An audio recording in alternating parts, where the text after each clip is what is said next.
గౌరవనీయులు పేదల పెన్నిధి మన పెద్దలు మన గౌరవ ముఖ్యమంత్రి వర్యులు రేవంత్ రెడ్డి గారికి, గౌరవనీయులు మాజీ మంత్రి ఎమ్మెల్సీ మహేందర్ రెడ్డి గారికి, గౌరవనీయులు ప్రస్తుత ఎమ్మెల్యే కాండేడ్ గణేష్ గారికి, గౌరవనీయులు హనుమంతరావు మైనంపల్లి గారికి, ప్రభాకర్ గౌడ్ జెడ్పీటీసీ గారికి, వెన్నెల గారికి, ఇక్కడున్న వేదిక పైన పెద్దలందరికీ, గోపాల్ గారికి, ఇక్కడున్న గ్రామస్తులందరూ, ఇక్కడున్న కంటోన్మెంట్ ప్రజలందరికీ, ఇక్కడున్న వేదిక పైన పెద్దలందరికీ, నాతోటి మహిళా సోదరులందరికీ, ప్రింట్ అండ్ ఎలక్ట్రానిక్ మీడియాకి, సీనియర్ కాంగ్రెస్ నాయకులకి, కార్యకర్తలకి అందరికీ నా హృదయపూర్వక నమస్కారాలు.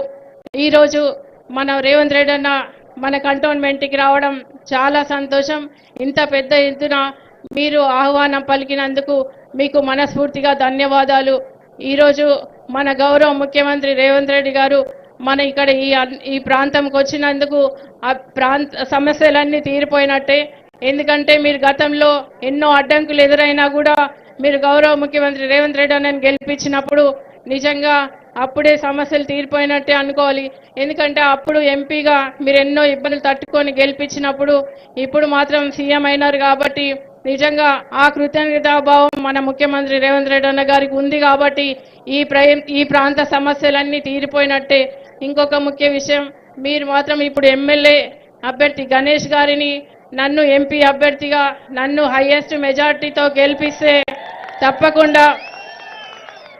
తప్పకుండా మన ముఖ్యమంత్రి రేవంత్ రెడ్డి అన్న గారితో ఇక్కడ ప్రాంత సమస్యలన్నీ తీరిపోతాయి.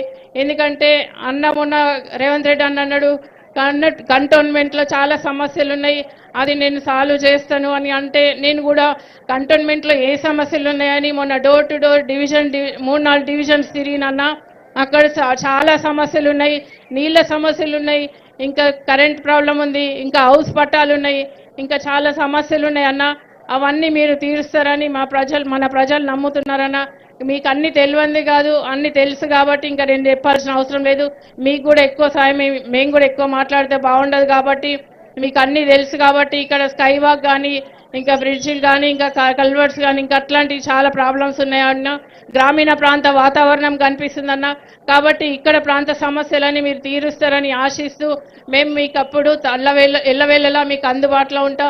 నేను కూడా జెడ్పీ చైర్పర్సన్గా గత అనుభవం ఉంది కాబట్టి మీ ప్రాంత సమస్యలని నా దృష్టికి తీసుకెళ్తే అన్న ముఖ్యమంత్రి రేవంత్ రెడ్డి అన్న గారి దృష్టికి మళ్ళీ సెంట్రల్ గవర్నమెంట్ ఫండ్ కూడా తీసుకొచ్చి ఇక్కడ ప్రాంత అభివృద్ధికి నేను తప్పకుండా కృషి చేస్తానని తెలియజేస్తూ మీరు మాత్రం ఇప్పుడు 2 ఓట్లు వేయకపోతే మళ్ళీ 10 సంవత్సరాలు వెనుకబడిపోతారు.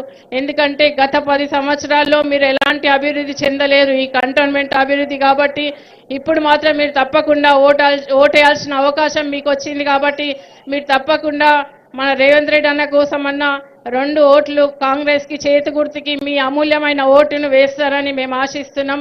అన్న ఆశీస్సులు తప్పకుండా ఉంటాయి.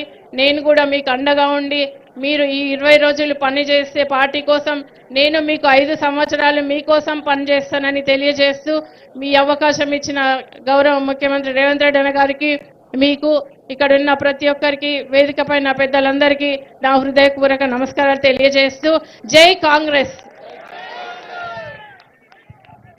గౌరవనీయులు మన ప్రియతమ ముఖ్యమంత్రి రేవంత్